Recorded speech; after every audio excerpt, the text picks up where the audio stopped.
السلام عليكم، مرحبا بكم. اليوم نقدم لكم طارت والسيترون. المقادير سهله. نحتاجو في المقادير 5 ديال البسكوي، 4 معالق ديال لا كريم باتيسيير. انا كنستعمل ايديال كيكون فيها واحد المذاق زوين. 4 معالق ديال السكر سنيده،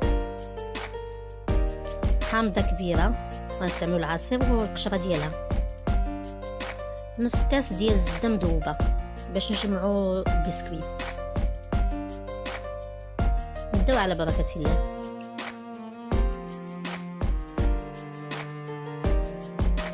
نفرغوا المحتوى ديال البسكوي ومن بعد غادي نهرسوه بهذه الطريقه.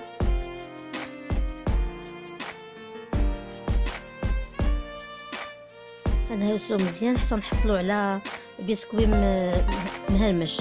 من بعد غادي نطحنوه في مولينكس.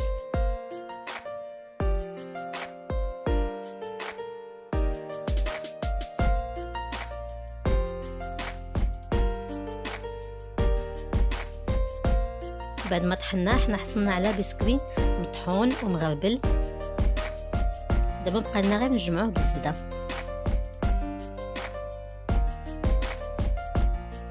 نضيفو نص كاس ديال الزبده،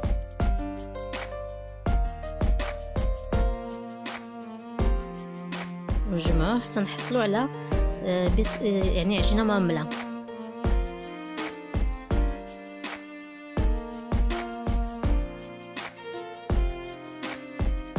كما كتشوفوا دابا هو تقريبا تجمع، يعني ترمل.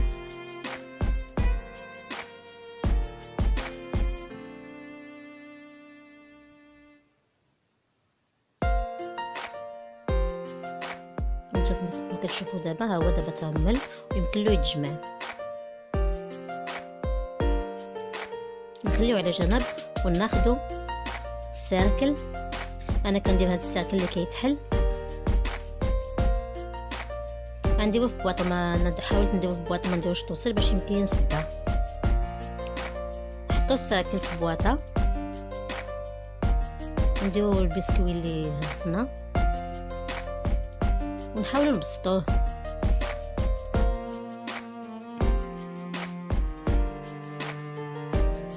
من بعد ما نبسطوه غادي ندخلوه للثلاجه باش يجد شويه. ملي ندخلوه للثلاجه كيتجمع حيت فيه الزبده غادي يتجمع. دابا غندخلوه للثلاجه يبرد شويه. في الوقت اللي غنوجدو حنا لا كريم باتيسيير، ناخدو القشور ديال الحامضه. نحكو الحامضه غنستعملو القشور ديالها والعصير ديالها.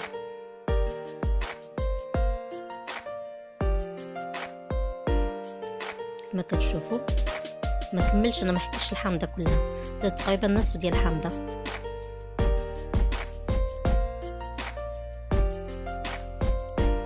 غنستعملو العصير تقريبا يعطينا كاس الا ربع ديال العصير.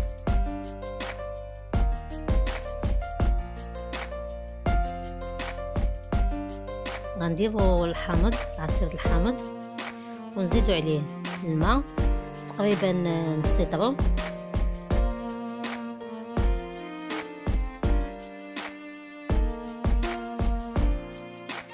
الا بغيتو تزيدوا الكميه ممكن تزيدوا الكميه، انا اكتفيت بنص لتر. نضيفو 4 معالق ديال الماء ديال لا كريم باتيسيير.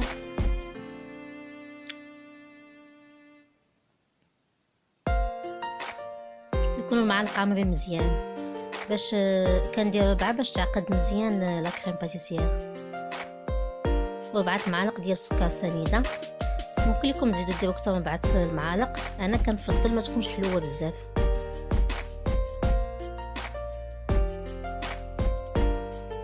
من بعد نزيدوا قشور الحامض.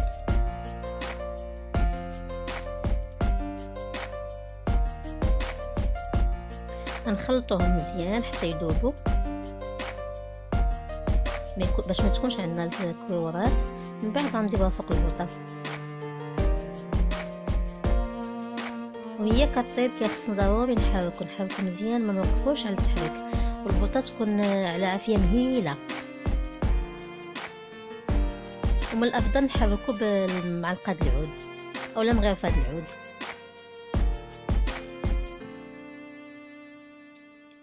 هذا قشور الحامض اللي كما كتشوفوا. نبقاو كندومو في التحريك، ونوقفوش يدينا على التحريك، حيت غير مجرد كتوقفي يدك صافي كتلصق وكتكوى.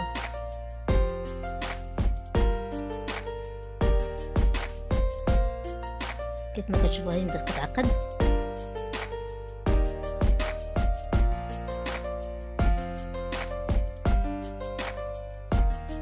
دابا تقريبا طابت، نتسنى تتعقد مزيان عاد باش نطفي عليها البوطه.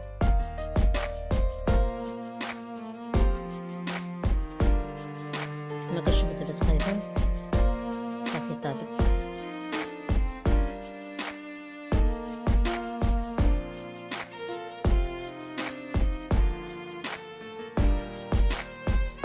وانا كنستمر في التحريك باش ما تلصقش.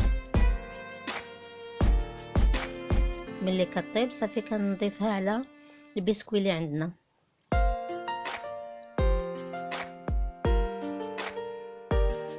صافي دابا عقدت مزيان.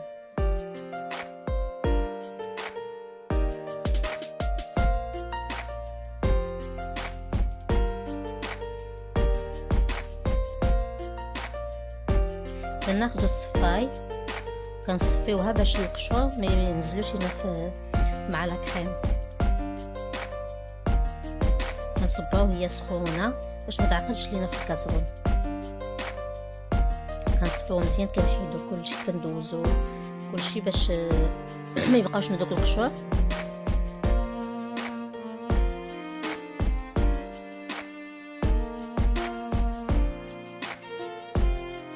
صافي دابا يمكن ندخلوها للثلاجه.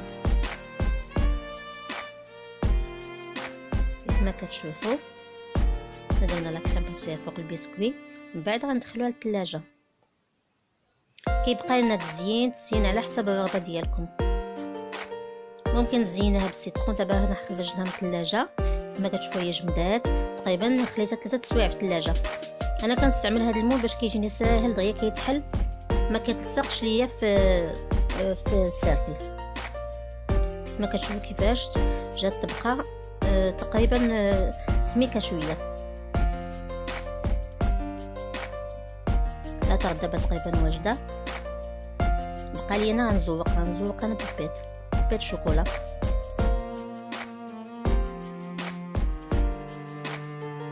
دابا ها لا طارت سيترون واجده. ولا عجبكم الفيديو ديالي شاركوا بالقناه، ما تنساوش ديروا جيم، ابوني وبارطاجيو مع صحابكم، فضلا وليس امرا، وبالصحه والراحه.